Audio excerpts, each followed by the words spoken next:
کہ وہ ڈول دھمکا نہیں ہے جو کہ ایک وتیرہ ہوا کرتا تھا. وہ جو کہتے ہیں کہ نون لیگ والوں کے قیمے والے نان وہ آپ کہہ سکتے ہیں کم نظر آ رہے ہیں. لیکن الیکشن کا شیڈول کہ جس طرح اناؤنس ہوا تھا اس کے مطابق وہ چل رہا ہے. تو اس میں تو کسی قسم کا اب مجھے تو ابہام نظر نہیں آ رہا. نہیں صدر علی خان صاحب، ابہام تو سیاسی جماعتوں میں نظر آ رہا ہے. مسلم لیگ نون نے ابھی تک اپنا منشور پیش نہیں کیا. میں وہی عرض کرنے لگا ہوں کہ اب ہمارا جو الیکشن ہے اس کے انعقاد میں کوئی ابہام نہیں ہے. اچھا اوکے، میں یہ کہنا ہولڈنگ آف الیکشن میں کہ اب اس میں تو کسی کا کوئی اگر یہ شک ہے تو اسے دور کر لینا چاہیے کہ 8 فروری کو الیکشن تو بالکل روز روشن کی طرح عیاں ہے. اب جماعتوں کی جہاں تک آپ بات کر رہے ہیں تو میرا خیال ہے کہ یہ سیاسی اسٹنٹ بازی ہوتی ہے کہ کچھ چیزیں چھپا کے رکھنی تاکہ ان پہ گفتگو ہو سکے اور لوگ اس کی طرف متوجہ ہو سکیں. یہ ایک کمپین بنانے کا طریقہ ہے. ورنہ ہمارے ملک میں جس طرح کے حالات ہیں اس میں انہوں نے منشور دینے کچھ ہوتے ہیں، کرنا کچھ ہوتا ہے. یہی 75 سال سے ہمیں نظر آ رہا ہے کہ نہ ہم تعلیم میں کچھ ترقی کر سکے ہیں، نہ ہمارا جوڈیشل سسٹم اپنا کوئی پروسیس ایسا دکھا سکا ہے کہ دنیا میں اس کو ریکگنائز کیا جائے. اسی طرح سیاسی جو بے چارگی ہے اور جس طرح کہ ہمیں بچپنا سیاست میں نظر آتا ہے تو وہ بھی ہم سے دور نہ ہو سکا. جمہوری اقدار ہم اپنی بحال نہیں کر سکے. تو یہ تمام چیزیں مل کر ہمیں وہ رنگ نہیں نظر آتا کہ جو سیاسی جماعتوں کا ہونا چاہیے اور ان میں ایک ایسی امید کی کرن ہو. پہلے دیکھیں کہ ہمارا اس وقت 2.5 کروڑ کے لگ بھگ بچہ جو ہے وہ اسکول سے باہر ہے. یہ کسی قوم کی کتنی بڑی بد نصیبی ہو سکتی ہے کہ اس کے بچے جو ہیں وہ تعلیم سے ہی محروم ہیں. اور اس کے علاوہ جو آبادی کا بم ہے وہ سب سے بڑا ہمارے لیے خطرہ ہے. لیکن آپ نے کبھی کسی سیاسی لیڈر کے منہ سے اس پر بات کرتے ہوئے سنا ہے؟ جب بھی بات کرتے ہیں تو ڈالروں کی کرتی ہیں. ادھر سے ڈالر ہم مانگ لیں گے، اس کے گھر سے مانگ کے روٹی کھا لیں گے، اس کے گھر سے ہم یہ لے آئیں گے. اس کے علاوہ ان کا ویژن ہی نہیں ہے. جب تک آپ اپنی آنے والے دنوں میں یہی نہیں سوچ رکھتے کہ ہماری آبادی آج 26 کروڑ کو چھو رہی ہے تو آنے والے 10 سال میں اس کی ریشو کے ساتھ جب اضافہ ہوگا تو یہ 30 کروڑ ہو جائے گی، جبکہ ہم اپنی زرعی زمین کو کالونیوں میں بدل رہے ہیں. آپ دیکھیں لاہور کے دور دراز جو علاقے تھے جہاں جانا ہی ایک انسان کے لیے محال ہوتا تھا، وہاں اب ہماری آبادی وہ ہے جو پوش آبادی کہلاتی ہے. وہ ایسے علاقے ہیں. تو ہم نے اپنا جو لاہور کو جو علاقے اناج مہیا کرتے تھے، شرک پور ہو گیا، مرید کے ہو گیا، لاہور کے باغات تھے، لیچیوں کے، فالسے کے، وہ تمام کے تمام دمالش ہو چکے ہیں، ختم ہو چکے ہیں. اور آئندہ 10 سال میں کیا ہوگا یہ ہمیں سوچنی ہے. آبادی کے لیے کوئی ہمارے پاس منصوبہ بندی نہیں ہے کہ کس طرح ہم نے اس کو کنٹرول کسی چیز کے لیے بھی صدر علی خان پرابلم تو یہ ہے، منصوبہ بندی نہیں ہے. بیسک یہ بٹ صاحب اور ان کے لیڈر جو ہیں یہ 4تھی بار وزیر اعظم بننے جا رہے ہیں. ان سے نہ پوچھیں کہ بھئی کوئی منصوبہ ہے آپ کے پاس؟ ان سے بالکل پوچھنا چاہیے. بٹ صاحب اس کے بعد میں بات کرتا ہوں. آپ دیکھیں نا پاکستان مسلم لیگ نواز، اس کے بہت سارے اچھے کام انہوں نے کیے ہیں، لیکن اب یعنی سب سے بڑی جو بینیفیشری ان الیکشنوں کی جماعت جو ہو سکتی ہے اس کے رویے سے تو لگ رہا ہے کہ جیسے کچھ ان کے پلے ہی کچھ نہیں ہے. منشور ہی پیش نہیں کر سکے ابھی تک. کیا کر رہے ہیں آپ؟ اچھا تھینک یو ویری مچ. آپ نے جو بات کی ہے بالکل حقیقت میں یہی ہوتا ہے. ہر پارٹی کا ایک منشور ہوتا ہے، ایک مینیفیسٹو ہوتا ہے جس کی بیس بنا کے ہم لوگوں کے پاس جاتے ہیں اور جا کے ان سے ووٹ مانگتے ہیں کہ ہم اگر اقتدار میں آئیں گے تو ہمارا یہ پلان ہے، ہم یہ کریں گے فیوچر میں آپ کے لیے. ہمارا مسلم لیگ کا منشور آلریڈی بالکل ہر الیکشن میں بنتا ہے، اس میں ترمیم وغیرہ ضرور ہوتی ہے فار دا کمنگ الیکشن. اب 2018 میں جو ہم نے منشور بنایا تھا اس میں میاں نواز شریف صاحب نے کہا جی مزید اس میں امینڈمنٹ کریں، مزید وقت کے مطابق جو حالات چینجز ہو گئے ہیں، ہم فیوچر میں یہ کرنا چاہتے ہیں، اس کے لیے ایک نیا پلان بنے. انہوں نے کمیٹی بنائی، پبلک کو بھی انہوں نے کہا جی کہ آپ اپنی رائے بھی دے سکتے ہیں. ہر محکمے کو کہا کہ آپ اوپنلی ہمارے منشور میں حصہ ڈال سکتے ہیں، آپ بتائیں. تو اب منشور ہمارا جو ہے وہ بالکل مکمل ہو چکا ہوا ہے. اور وہ I think سے ایک دن پہلے پیش کریں گے. نہیں ایک دن نہیں پہلے. آئی تھنک رہ گئے ہیں 27 جنوری کو میرے الحمدللہ 27 جنوری کو منشور جو ہے وہ سامنے آ جائے گا, اور اس مینیفیسٹو کو پھر جو ہے پورے پاکستان اپنے میں صفدر علی خان صاحب 27 جنوری کو اور 7 کو اینڈ ہو جانی ہے کمپین. کتنے رہے 10 دن. اس کے باوجود بادشاہ صاحب میں یہ کہتا ہوں نہیں بادشاہ صاحب اس کا مطلب یہ نہیں کہ ہم نے وہ منشور تیاری نہیں ہے آپ کی. نہیں ہماری تیاری بالکل. اس وقت ہمیں آپ کو نظر آنا چاہیے کہ واحد ہماری ایک مسلم لیگ نون پارٹی ہے جس نے الیکشن پروسیس کو سب سے زیادہ تیزی سے مکمل کیا. میاں نواز شریف صاحب 21 اکتوبر کو جب پاکستان میں آئے, انہوں نے آتے ہی جب یہ الیکشن کا ان کو پتا تھا یہ ٹاؤن ہے, انہوں نے آتے ہوئے سب سے پہلے یہ کہا کہ اپنا فوری پروسیس شروع کر دیں. ہمارے ڈسٹرکٹ لیول پہ کمیٹیاں بنی, پھر اس کے بعد ہمارے ڈویژن لیول پہ انٹرویوز ہوئے, پھر اس کے بعد میاں نواز شریف صاحب خود سینئر قیادت کے ساتھ بیٹھ کے 12 گھنٹے انہوں نے پورے ڈسٹرکٹ کے ڈویژن کے پورے پاکستان کے انٹرویو لیے. ہم نے ہر وہ کام جو الیکشن کا ضروری تھا وہ انہوں نے مکمل کیا. دوسری پارٹیاں بہت پیچھے رہ گئیں, انہوں نے اپنے الیکشن میں نہ اپلیکیشنیں مانگی نہ انہوں نے پروسیس مکمل کیا, اس لیے وہ شور کر رہے تھے. پارٹی جو ہماری مقابلے والی پارٹی تھی اس کو تو ویسے ہی آپ نے نکلوا دیا نا. نہیں سر ہم نے نکلوا دیا صاحب, نہ ہم نے کسی کو نکلوایا نہ ہم نکلا سکتے ہیں. ہر پارٹی اپنی نلیکی کی وجہ سے, میں یہ کہتا ہوں کہ ان کی نلیکی اتنی بڑھ چکی ہوئی تھی کہ ان کو ایک 3-4 سال میں نلیکیاں کا بڑھتا تجربہ ہو گیا تھا نا. اینڈ میں وہ اپنی پارٹی کا دیکھیں ایک انٹرا پارٹی الیکشن ہوتا ہے, آپ سمجھتے ہیں ہر پارٹی کا الیکشن ہوتا ہے, ہر دفعہ ہمارے بھی پارٹی کے الیکشن ہوتے ہیں. ان کا پارٹی الیکشن ہی نہیں ہوا, ایک پروسیس ہی نہیں مکمل ہوا, تو آپ ایک فرضی کاغذ بنا کے دے رہے جی اپنے الیکشن کرا رہے. پورا الیکشن کمیشن کے کہنے کے باوجود یہ بات صحیح ہے. پھر سب سے بڑی بات میں یہ کہتا ہوں کہ اس پارٹی نے سب سے بڑی نالاکی یہ کی, ایک بلے کے نشان لینے کے لیے آپ نے اپنی پارٹی کا وجود ہی ختم کرا لیا. یہ میں نے نہیں کیا, یہ آپ نے نہیں کیا. نہ الیکشن کمیشن جو ہے وہ ایک انڈیپینڈنٹ ادارہ تھا, اس نے جو ڈیسیژن لیا اس نے یہ کہا جی یہ پارٹی اس لیے نہیں میں مانتا کہ ان کا الیکشن نہیں ہوا. اچھا بٹ صاحب ایک بات بتائیں. جی سر. آپ کی پارٹی کا پہلا بڑا جلسہ جو ہے حافظ آباد میں ہوا. جی. اور دوسرا جو ہے وہ مانسہرہ میں ہوا. جی. حافظ آباد کے جلسے کے بارے میں کوئی بہت یعنی کھڑکی توڑ قسم کا رش نہیں دیکھا گیا, اور وہ جوش و جذبہ جو ایک نظر آنا چاہیے تھا, جس طرح نواز شریف صاحب ایک امید بن کر اکتوبر میں پاکستان تشریف لائے تھے, یہ قوم کے لیے ایک امید تھی نا. جی. کم از کم عمران خان کی نالائکیوں, نااہلیوں, بد زبانیوں, بد کلامیوں کے بعد قوم کو جو ایک امید کی کرن نظر آ رہی تھی وہ نواز شریف صاحب تھے. جی.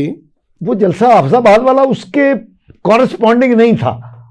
نہیں میں اس کو بتاتا ہوں بادشاہ صاحب, بات آپ کی بالکل صحیح ہے. دیکھیں اس وقت جو قوم مایوسی میں بٹی ہوئی ہے نا جی, وہ یہ سمجھتی ہے کہ کیا ہوگا ہمارے ملک کے ساتھ. تو یہ ایک واحد اب اس وقت میاں نواز شریف صاحب ہی تھے جس کو ہم سمجھتے تھے کہ ایک روشنی کی کرن ہے, یہ پاکستان کا ایک مستقبل ہے, یہ پاکستان کو اس کرائسس سے نکال سکتا ہے. تو میں نے کیم بیک 21 اکتوبر کو بھی لوگوں نے جس جوش و خروش سے ان کو ویلکم کیا, اس کے بعد وہ ظاہری بات ہے مہینہ 1.5 مہینہ پوری ایکسرسائز میں لگے رہے الیکشن کا پروسیس میں, ایک دن بھی انہوں نے ضائع نہیں کیا.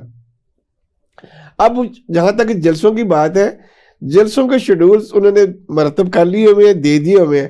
پہلا جلسہ تھا ان کا حافظ آباد میں. حافظ آباد آپ کو پتا ہمارے گجرانوالہ کا ہی that was a part of Gujranwala. نہ وہ ضلع بن گیا, وہ انہوں نے سٹارٹ اب وہاں سے لیا. جلسہ اس میں بھی بالکل تھا, لیکن جو آپ کہتے ہیں جوش و خروش وہ نظر نہیں آیا, وہ چیز نہیں آئی. سر اب 28 تاریخ کو میاں نواز شریف صاحب ہمارے ضلع میں بھی سیالکوٹ میں بھی آ رہے ہیں. آپ کو نظر آئے گا کہ نواز شریف کا جوش و خروش لوگوں کا دیکھیں میں آنا ہے. میں یہ جواب نہیں دے رہے, یہ کہہ رہا ہوں جوش و خروش وہ ایک ہمارا پسماندہ ہلکا رول, لیکن انہوں نے صرف جا کے چونکہ تارڑ صاحب کے ساتھ ان کی بڑی دوستی ہے, میاں صاحب کے بڑے وفادار ساتھی ہیں, انہوں نے سٹارٹ کیا ادھر. لیکن عوام کا مطلب کہ ہمارا کوئی ایسمی جلسے میں ایسا نہیں جو خدا نے خاصا ایک وہ پیڈ آدمی ہو, وہ ورکر ہیں, وہ ووٹرز ہیں. جی جو گول کر گئے ہیں جو آپ.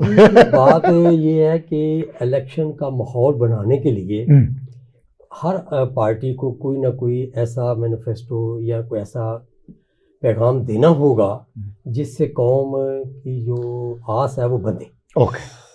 ہم یہاں تک میں بٹ صاحب کی بات کے ساتھ بالکل متفق ہوں کہ میاں نواز شریف صاحب کے جو پچھلے دور حکومت رہے ہیں ان میں یقیناً پاکستان نے ترقی کی, اور یہ لاسٹ جب انہوں نے چھوڑا تو اس وقت بھی 6.4 کے 5 ہماری اکنامک ڈیولپمنٹ تھی. تو اس لحاظ سے بات تو ان کی اگنور کرنے والی نہیں ہے, ہمیں اس بات کو ماننا چاہیے. لیکن اس وقت وہ حالات نہیں رہے. یہ چیز جب تک یہ بھی ریئلائز نہیں کریں گے کہ اب بہت سارا پانی پلوں کے نیچے سے گزر گیا ہے. ایک تو پچھلی جو پی ٹی آئی کی حکومت تھی اس نے پاکستان کے ساتھ جو سب سے بڑی زیادتی کی کہ اس نے 70 سال میں لیا گیا قرضے کو ڈبل سے بھی زیادہ کر دیا. This is the point. جب انہوں نے حکومت سنبھالی اس وقت تقریباً کچھ 26,000 ارب کا قرضہ تھا. ٹھیک ہے. جب وہ چھوڑ کے گئے تو وہ غالباً 56 کے لگ More than بھگ 50 ہے. بہرحال تو جتنا بھی ہے وہ ڈبل سے زیادہ ہو گیا تھا. تو ان حالات میں صدر علی خان صاحب 16 مہینے بھی ذرا بیان کر دیں. نہیں وہ میں عرض کرتا ہوں. بات یہ ہے کہ جب آپ کے اوپر قرضے کا اتنا بڑا بوجھ ہو اور اس کا سود جو ہے وہ آپ نے ادا کرنا ہو تو آپ کی معیشت تو یقیناً بیٹھ جائے گی. جبکہ انکم کے سورسز جو ہیں وہ دن بدن کم ہوئے ہیں. جیسے کہ ہم پہلے بات کر رہے تھے کہ ہماری زراعت کو سب سے زیادہ نقصان یہ ملک ایک زرعی ملک ہے, کوئی شک نہیں. دنیا کا بہترین یہاں نہری نظام ہے اور بہت بڑی جفاکش قوم ہے, نوجوانوں کا ہمارا ملک ہے.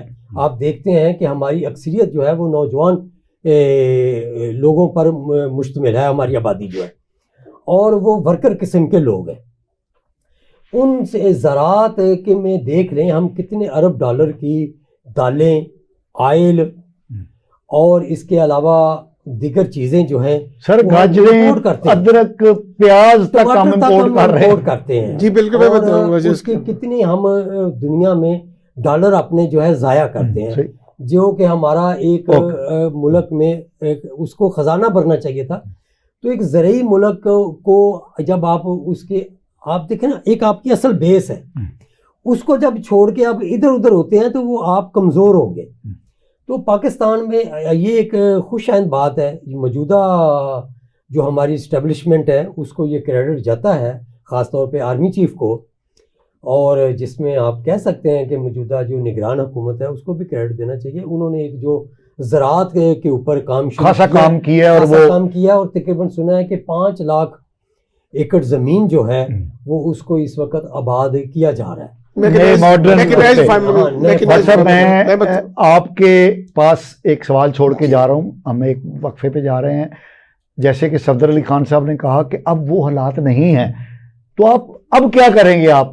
ناظرین ہم ایک شارٹ بریک پر جا رہے ہیں, ہم تھوڑی دیر میں واپس آئیں گے, ہمارے ساتھ رہیے گا. ناظرین ویلکم بیک. ناظرین ہم گفتگو کر رہے ہیں جناب صفدر علی خان صاحب جو سینئر صحافی ہیں اور سینئر پارلیمنٹیرین ہمارے ساتھ شریک گفتگو ہیں جناب شاہد محمود بٹ صاحب. جی شاہد محمود بٹ صاحب, صفدر علی خان صاحب نے بڑی خوبصورت بات کہی کہ آپ کی پارٹی کے میاں نواز شریف کے سابقہ ادوار میں اچھے کام ہوئے, ترقی ہوئی, لیکن اب وہ حالات نہیں ہیں. تو ابھی تک آپ کا منشور بھی نہیں آیا, تو یہ صفدر علی خان صاحب کی بات صحیح ہے. بادشاہ صاحب کا سوال میں بادشاہ صاحب آپ کی بات بڑی ویلڈ, اور کویشچن بھی بنتا ہے اس موقع پہ یہی کہ ہم نے قوم کو مایوسی سے نکالنا ہے. جو خان صاحب بات کر رہے تھے بالکل سر, دیکھیں جب قومیں مقروض ہوں, گھر مقروض ہو جچیں, تو وہ خوشحالی والے دور نظر آئیں تو پھر الیکشنوں میں بھی وہ جوش جذبہ ڈول ڈمکے نان شان یہ بریانیاں نظر نہیں آتی. اسی صورت میں آتی ہیں جب آپ فراوانی پیسے کی ہو. ٹھیک ہے. اب ہر گھر میں فرسٹریشن تھی مہنگائی کی وجہ سے, due to the bad governance of the last جو حکومت آپ کی جس نے قرضے لے کے ملک کو تباہ کر دیا.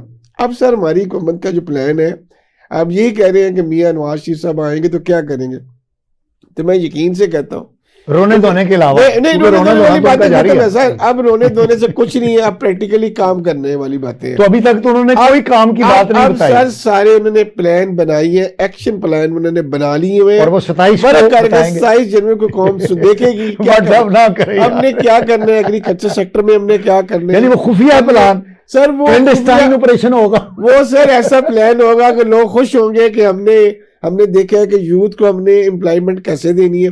سب سے بڑا تھریٹ جو ہے نا جس وقت وہ یہ ہے کہ ہم نے جو اتنی بڑی فورس پیدا کر دی ہوئی ہے ایجوکیٹڈ لوگوں کی, ان کے پاس کوئی نوکری نہیں ہے. ہم نے ان کی امپلائمنٹ کا جو مقصد ہے وہ حاصل کرنا ہے. ہم نے سکلز لیبر جو ہے وہ اوورسیز بھیجنی ہے تاکہ وہ باہر سے پیسہ لے کے آئے. خان صاحب بات کر رہے تھے ایگریکلچر از دا بیس اور ہماری کنٹریز کے اوپر ڈیپینڈ کر دی ہے. جو چیزیں ہم ایکسپورٹ کرتے تھے وہ ہم نے ختم کرنی ہے اپنی ایکسپورٹ, چاول کپاس ختم ہوگی ہماری ایکسپورٹ. اب امپورٹ میں لگ گئے, ہم ایڈیبل آئلز تک جو ہے اپنا سرمایہ ضائع کر گئے. اب ان چیزوں سے بچ کے ہم نے میکنائزڈ فارمنگ کی طرف آنا ہے. ایگریکلچر سیکٹر میں میاں نواز شریف خود چاہتے ہیں کہ جب تک ہم کسان کو خوشحال نہیں بنائیں گے ملک خوشحال نہیں بنے گا. سو دے آر پلاننگ, انہوں نے پلان بنا لیا ہوا ہے, ہمارا منشور بن چکا ہوا ہے کہ ایگریکلچر سیکٹر میں میکسیمم انویسٹمنٹ کرنی ہے اور فارمرز کو فیسیلیٹیٹ کرنا ہے, ان پٹس اس کے کم کرنے اور تاکہ پروڈکشن زیادہ ہو اور ایکسپورٹ میں ہم جائیں. تیسری چیز ہوتی ہے ہمارے ملک میں سب سے بڑا جو مسئلہ بنتا ہے وہ یہ ہے, ایک آدمی کمانے والا ہوتا ہے اور باقی گھر کے فرض سارے کھانے والے ہوتے ہیں. ٹھیک ہے, یہ بھی ایک ملک کا بہت بڑا میں کہتا ہوں المی ہے کہ ہماری کیپٹل جو انکم ہے پر فیملی کی وہ کم ہے, اخراجات اس کے زیادہ ہیں. So you have to plan کہ ہم نے ان لوگوں کو انوالو کرنا ہے. اب یہ چھٹیاں ختم کریں, اس ملک کو ہم نے جو گری ہوئی معیشت کو نکالنے کا بھی نواز شریف کے پاس سر ایک ایکسپیرینس ہے. وہ دیکھیں 80 سے چل رہے ہیں اس پولیٹکس کو, وہ پاکستان کی کلچر کو جانتے ہیں. اب پورے ملک میں سب سے پہلے انہوں نے یہ دیکھے آپ کا جو انفراسٹرکچر ہے, یہ موٹر وے کا جال بچا دیے, جو آپ بات کر رہے تھے کہ جناب زرعی انقلاب کے ساتھ ساتھ ہمارے ملک میں ایک ریولوشن آ گیا, پیسہ لوگوں کے پاس بھی بہت آیا. جو موٹر ویز بنی ہیں, لوگوں کی زمینیں آئی ہیں, ان کے ارد گرد کی سوسائٹیاں بنی ہیں, پیسے کی ریولوشن بہت آئی ہے. اب ہمیں سر کرنا سر یہ ہے, فوکس ہمیں یہ کرنا ہے کہ ہم نے یوتھ کو کیا کرنا ہے, ہم نے انڈسٹری کو کیسے پروموٹ کرنا ہے, ہم نے ایگریکلچر کو کیسے بنانا ہے, ہم نے اپنے ایک ٹاسک اپنے تھنک ٹینکس بنا دینے ہیں کہ جنہوں نے اس بحران سے نکالنا ہے اس ملک کو. میں یہ سمجھتا ہوں سر یہ میاں نواز شریف صاحب کے لیے بہت بڑا چیلنج ہے, پوری قوم کی نہیں پوری دنیا کے نظریں لگی ہوئی ہیں پاکستان کے اوپر. ہمارے ارد گرد کے ہمسائے کے جو حالات ہیں جو ہمارے امن کو تباہ کرتے ہیں, جو ہماری اکانومی کو تباہ کرتے ہیں, یہ بھی ایک بہت بڑا تھریٹ ہے جس کے لیے میاں نواز شریف ہم چاہتے ہیں کہ اچھا وزیر خارجہ بھی وہ میں جو سمجھتا ہوں کہ شہباز شریف صاحب از دا بیسٹ چوائس کہ اگر ان کو وزیر خارجہ میں بنا دیا جائے تو پوری دنیا میں وہ بھی آپ کے اچھے تعلقات بنا لیں گے. صفدر علی خان صاحب, تو میں وزارت خارجہ کی بات کہی, اس وقت صورتحال یہ ہے کہ ہمارے 5 ہمسائے ملک ہیں, انڈیا, افغانستان, ایران, چین, ترکی اور روس. ہمارے الا ماشاء اللہ کسی کے ساتھ بھی تعلقات ٹھیک نہیں ہیں. 4 کے ساتھ دشمنی, 2 کے ساتھ سرد میری, یعنی چین اور ترکی جو ہے وہ اب اس طرح ہمارے دوست نہیں ہیں, کیونکہ ہم نے سی پیک کو جس طرح فنا کیا, ہم نے ترکی کے معاملے میں بھی جس طرح اپنے تعلقات کو برباد کیا, وہ سرد مہری کا شکار ہیں. جبکہ ہندوستان, افغانستان, ایران ہمارے دشمنوں میں شامل ہو چکے ہیں. کیا کریں گے ہم؟ نہیں پاشا صاحب, میں تھوڑا سا آپ کے ساتھ اس پہ اختلاف کروں گا. جی, ہمارے دشمن صرف ایک ہی ملک ہے اور وہ ہے بھارت. وہ ہمارا ڈے 1 سے دشمن ہے اور الحمدللہ ہمیں اس کی دشمنی پہ کوئی پریشانی نہیں ہے. ہم اس کا مقابلہ اس وقت سے کر رہے ہیں اور کشمیر کی آزادی تک یہ مقابلہ جاری رہے گا. اس سے آگے افغانستان اور ایران کی جہاں تک بات ہے, یہ مسائل ہیں دہشت گردی کے, اور دہشت گردی جو ہے وہ ایک عالمی ناسور ہے, نہ کہ صرف وہ پاکستان یا افغانستان یا کسی ایک خطے سے نہیں رہ گیا. کیونکہ دہشت گردی کے سپانسر جو ہیں وہ اس وقت انڈیا اور اسرائیل کی شکل میں آپ کے سامنے ہے، اور ان کے سپورٹر امریکہ اور یورپین کنٹریز ہیں، جو کہ مسلمانوں کو نقصان پہنچانے کے لیے کہ وہ جب بھی پاکستان نے ترقی کرنی ہے تو یقیناً پورے عالم اسلام کی وہ ترقی ہوگی۔ ٹھیک ہے، مجھے اس پہ یقین ہے۔ پاکستان کی ترقی ان لوگوں کو ایک آنکھ نہیں بھاتی، اور انڈیا، اسرائیل جیسے ملکوں کے لیے تو پاکستان کی ترقی ایسے ہی ہے جیسے ان کی موت ہے۔ تو میں سمجھتا ہوں کہ کچھ گمراہ لوگوں کو استعمال کیا جاتا ہے افغانستان میں، اور اس دفعہ ایران میں۔ ایران کا واقعہ ایک ایسا واقعہ ہے جس سے میں تو ابھی تک یقین نہیں کر سکا کہ ایک ایسا برادر ملک جس نے پاکستان کو سب سے پہلے تسلیم کیا، اور پاکستان کی جنگوں میں جب انڈیا کے ساتھ ہماری جنگیں ہوئی ہیں تو وہ پاکستان کی پشت پر کھڑا رہا۔ کوئی شک اس وقت اس کا یہ عمل جو ہے وہ سمجھ نہیں آ رہی وہ کہ بہت ہی کیا؟ ناپسندیدہ ہے اور قابل مذمت ہے، لیکن بہرحال ہم اپنی افواج کو یہ کریڈٹ دیتے ہیں کہ انہوں نے اس کا بدلہ جو ہے وہ ٹٹ فار ٹیٹ، مکمل جی کامیابی سے دیا ہے، اور تبھی وہ ایرانی بعد آ گئے ہیں۔ اور آج کی یہ خوشخبری ہے کہ جو دونوں ملکوں کے وزرائے خارجہ ہیں انہوں نے سفیروں کا تبادلے کا بھی عندیہ دے دیا ہے۔ جی بالکل۔ تو اس لیے، اور چین کا بھی آپ کو پتہ ہے یہ 2 دن ہوئے کہ ان کا بھی منسٹر آیا ہے، جی، اور سی پیک پر ایک بہتری کے میٹنگ ہو گئی ہے۔ ٹھیک، تو میں سمجھتا ہوں کہ پاکستان کا وہ جو نقصان کیے ہیں پچھلے دور حکومت میں وہ بہتری کی طرف جانا شروع ہو گئے ہیں، اور یقیناً جو ہی ہماری ایک منتخب حکومت اقتدار سنبھالے گی، وہ جس کو میں کسی کا نام لینا مناسب نہیں سمجھتا، جس کو بھی قوم پسند کرے وہ آئے اور ملک کا عنان اقتدار سنبھالے اور ملک کے لیے بہتری کے کام کرے، اور یقیناً جو دیر سے آئے مثلا نون لیگ کا مینیفیسٹو یا جلدی آئے یا جن کا جلدی ہے، بات ہے عمل سے۔ مسئلہ تو حل ہونا ہے عمل کرنے سے، عمل کے بغیر تو زیرو ہے۔ جتنے مرضی یہ سہانے خواب ہمیں 27 کو دکھا لیں یا آج دکھا لیں، اگر ان پہ عمل کریں تو پھر تو یہ بہت بڑی بات ہے۔ تو حکومت آئے اور سنبھالیں تو وہ تو بٹ صاحب کی پارٹی ہے۔ بٹ صاحب بٹ صاحب گزارش صرف یہی ہے جو یہ اناؤنس کریں اس پر عمل کر کے دکھائیں۔ اگر یہ عمل کریں گے تو یہ یقیناً قوم کے راج دلارے ہوں گے اور قوم کی آنکھوں کے ٹھنڈک ہوں گے۔ ویسے ان کا ریکارڈ اچھا ہے، ہاں ریکارڈ اچھا ہے، لیکن اگر وہی سلسلہ چل رہا ہے کہ ہم یہ کر دیں گے، ہم وہ کر دیں گے، تو وہ اس طرح تو بات نہیں، تھوڑا سا کھل کے بتا، اور اب نہیں چلے گی۔ کیا نہیں یقیناً اب نہیں چلے گی۔ اب لوگ، میرا خیال ہے کہ ایک دن بھی جو بھی حکومت آئے، نون لیگ کی ہو یا کسی اور کی ہو، میرا یہ جو دل مانتا ہے وہ یہ ہے کہ قوم شاید ایک دن بھی نہ دے۔ اچھا صفدر علی خان صاحب، میں آپ کی بات کو بٹ صاحب کے پاس جانے سے پہلے آگے بڑھاتا ہوں۔ اس وقت پاکستان جن مسائل کا شکار ہے وہ معمولی نہیں ہے، بے شک، معاشی ہوں، سیاسی ہوں، سفارتی ہوں، معمولی نہیں ہے۔ عمران خان صاحب جو ایک مصیبتوں کا پہاڑ کھڑا کر چکے ہیں، ان سے نپٹنا کوئی آسان نہیں ہے۔ اور اس سے بڑی بات جو ہماری پالیٹکس میں ہو رہی ہے اور ہو گئی ہے وہ یہ ہے کہ سب کی نظریں نواز شریف صاحب پر فوکس ہو گئی ہیں درست کہہ رہے ہیں کہ جناب نواز شریف صاحب اس ملک کو اس بحران سے نکال لیں گے۔ تو میرا یہ ایک کیلکولیٹڈ اوپینین ہے کہ نواز شریف صاحب اور نواز شریف کی مسلم لیگ کے لیے بھی یہ آخری موقع ہے کہ یا تو وہ تاریخ میں اپنا نام ثبت کر جائیں گے یا تاریخ کے اوراق میں گم ہو جائیں گے۔ اگر انہوں نے کارکردگی دکھا دی جیسا کہ آپ نے کہا ہے تو وہ تاریخ میں ہمیشہ کے لیے زندہ ہو جائیں گے، کیونکہ میرے خیال میں ابھی وہ 78-79 سال کے تو ویسے ہی ہو گئے ہیں، تو یہ آخری موقع ہوا نا ہر لحاظ سے ہی، کیوں عمر صاحب؟ جی بالکل، ہر لحاظ سے، عمر کے لحاظ سے بھی جی اور اس لحاظ سے بھی۔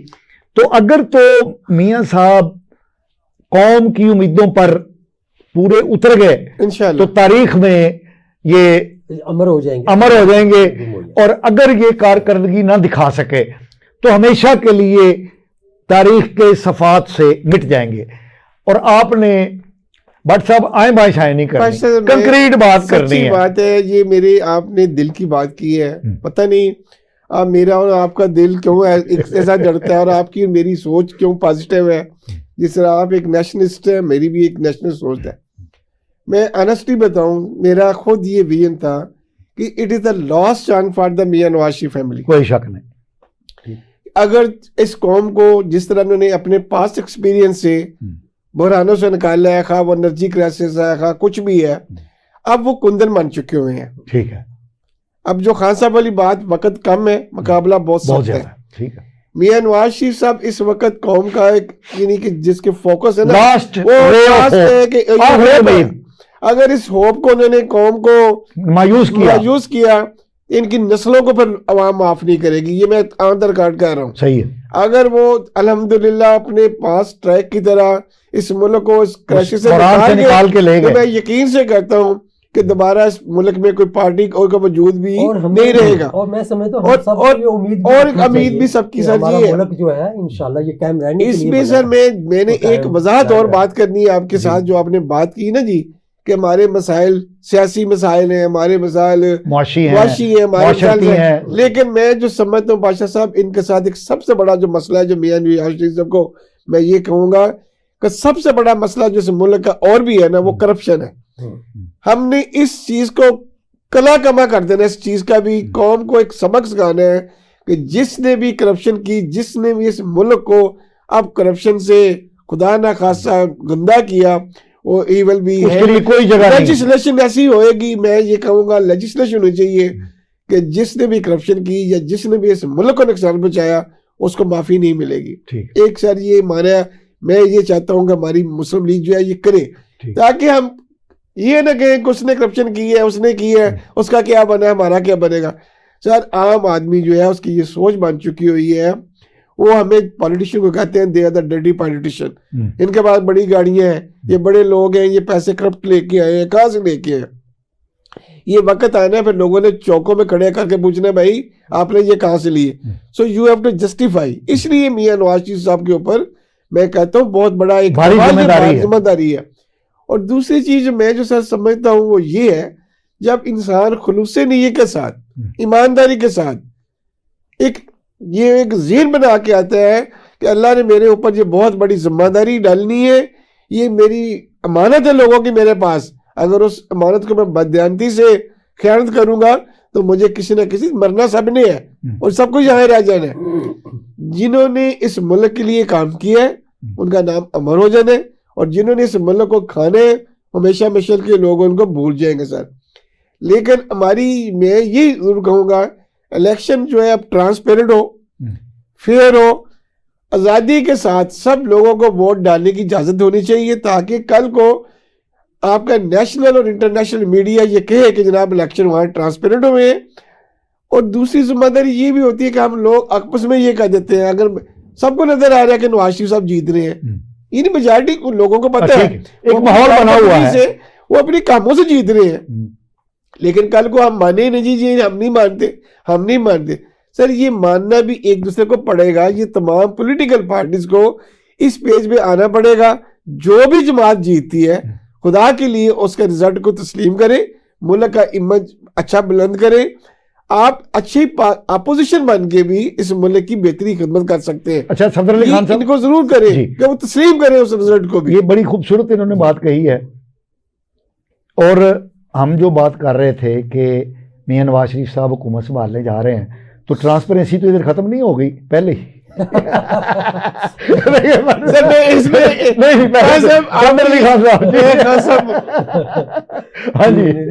میں صرف ایک میں ایڈیشن کرنا چاہوں گا. باقی خان صاحب جو ویری گریٹ, وہ بڑی اچھی باتیں کر رہے ہیں, یہ بڑی اچھی گفتگو کر رہے ہیں آپ سے. میری سر دیکھیں, میں یہ کہتا ہوں میاں نواز شریف کی کامیابی کا ایک سب سے بڑا جو حصہ تھا نا, اس میں میاں شہباز شریف صاحب کا تھا. نہیں میں لاسٹ میں جو کہنا چاہتا ہوں سر, وہ وجہ یہ تھی کہ وہ he was a prime minister تھے, he was a chief minister, تو انہوں نے بڑا اچھا ڈیلیور کیا, دونوں نے مل کے کیا. میں جو سمجھتا ہوں سر, جو سب سے بڑی بات ہے نا, جو اس وقت ہمارے ان تمام کرائسس سے نکلنے کے باوجود بھی یہ جو ہمارے ارد گرد گھیرا تنگ کیا جا رہا ہے نا, دہشت گردی کا اور اچھی سفارتی تعلقات بنانے کا ایک موقع جو ہے میں یہ سمجھتا ہوں اللہ کرے ہماری حکومت آئے اور نواز شریف صاحب پرائم منسٹر بنے. دیکھیے میں ایڈوانس میں کہنا چاہتا ہوں کہ it will be a very good chance کہ آپ شہباز شریف صاحب کو یہ موقع دیں کہ وہ دنیا کے سفارتی تعلقات اچھے بنائے تاکہ ہمارے ارد گرد ملکوں میں یار دہشت گردی ختم ہو. صاحب نے تو سیٹیں بانٹ دی ہیں صاحب یہ بھی کہہ رہے ہیں کہ الیکشن جو ہے وہ نتائج تسلیم کیے جائیں.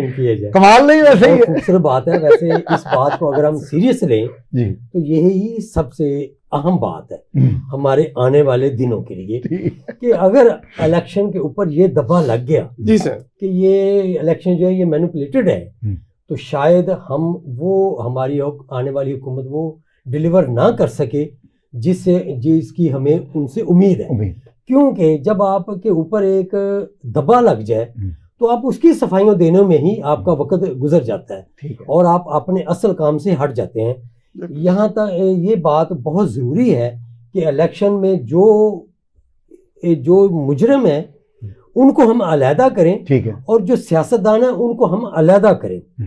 جو حقدار ہے الیکشن لڑنے کا ووٹ دینے کا اس کے آگے کسی قسم کی کوئی رکاوٹ نہیں آنی چاہیے. اگر کوئی ہے تو اسے دور ہونا چاہیے تاکہ ہمارے الیکشن کو دنیا اور ملک کے لوگ مانیں. اچھا نہیں صفدر علی خان صاحب لائٹر موڈ میں جس طرح بٹ صاحب کہہ رہے ہیں اور آپ نے بھی کہا میں نے بھی کہا کہ یہ نون لیگ اب سنبھالنے جا رہی ہے تو کیا یہ ٹرانسپیرنسی پہ بہت بڑا سوالیہ نشان ہے؟ وہ اس لیے نہیں ہے کہ ہمارے ملک کا جو سیاسی ایک سیناریو ہے اس میں یہ ہوا ہے کہ ایک تیسری پارٹی جو کھڑی کی گئی تھی وہ آپ دیکھیں کہ 18 سے پہلے اس کی کوئی پوزیشن نہیں تھی. 13 میں انہوں نے کتنی سیٹیں لی تھی اور 18 میں آپ کا اشارہ پی ٹی آئی کی طرف ہے ان کو 18 میں اقتدار مل گیا اور انہوں نے جو گن کھلائے ہیں اس کے بعد ان کا میدان سے اس طرح آؤٹ ہونا بنتا تھا.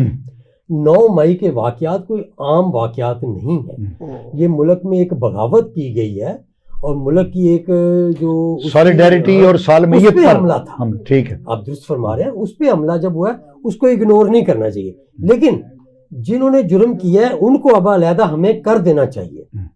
ان کو علیحدہ کر کے باقی لوگوں کو اجازت ہونی چاہیے. یعنی آپ کا کہنے کا مطلب یہ ہے کہ ان لوگوں کو کیونکہ وہ ایک جعلی جماعت تھی وہ جب الگ ہو گئی ہے تو اب پھر نیچرلی نون لیگ کا چانس جو ہے اور پیپلز پارٹی کا مقابلہ ہے. پیپلز پارٹی کہاں کھڑی ہے یہ ہم سب لوگوں کو علم ہے. ابھی ان کا وہ ووٹ بینک تیار نہیں ہوا جو میں سمجھتا ہوں جو ہونا چاہیے. بطور صحافی بطور مخالف نہیں ٹھیک بطور صحافی میں سمجھتا ہوں. تو اس لیے بٹ صاحب کی پارٹی کا کوئی آنا ٹھہر گیا ہے کہ ان کا سکوپ اس وقت مارکیٹ میں زیادہ ہے. بٹ صاحب لاسٹ میں میں جو کہنا چاہتا ہوں خان صاحب نے بڑی اچھی ماشاءاللہ کی ہے. دیکھیں یہ پارٹی جو آئی تھی نا وہ ایک آرٹیفیشل پارٹی تھی ہوا کی طرح آئی اور آندھی کی طرح چلی گئی. جہاں تک پولیٹیکل سسٹم ہے 2 نظریات یہاں چل رہے ہیں. جو انہوں نے بات کی ہے پیپلز پارٹی آج تک نہ ختم ہوئی ہے. سیٹیں کم ہوتی ہیں بڑھتی ہیں وہ علیحدہ بات ہے لیکن ایک پولیٹیکل پارٹی دیٹ از جن کی روٹس ہیں عوام میں ہیں ڈیلیور کریں گے. صاحب ہم مان گئے کہ آپ جیت رہے ہیں حکومت بنا رہے ہیں مان گئے. ہمیں ماننا پڑے گا کہ سر جو پارٹی بھی جیتے پیپلز پارٹی جیتے ماننا چاہیے اس کو رزلٹ کو ماننا پڑے گا.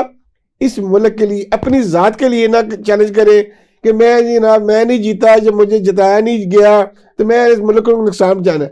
ہماری آپ کے چینل کے ذریعے یہی ریکویسٹ ہے عوام سے بھی فریلی جائیں فریڈم کے ساتھ ووٹ کاسٹ کریں. جس کو بھی جا کے ووٹ کاسٹ کرنا اندر جا کے پریزیڈنٹ مور لے کے ناظرین آپ نے ہمارے سینئر پولیٹیشین اور سینئر جرنلسٹ کی گفتگو سنی. نتیجہ آپ خود اخذ کر لیجئے گا. میں جناب انتہائی مشکور ہوں جناب شاہد محمود بٹ صاحب آپ کا جناب صفدر علی خان صاحب آپ کا کہ آپ ہمارے پروگرام میں تشریف لائے اور اپنے خیالات عالیہ سے ہمارے ناظرین کو مستفید فرمایا. ناظرین اگلے پروگرام تک کے لیے اپنے میزبان مصطفیٰ کمال پاشا کو اجازت دیجیے. اللہ نگہبان.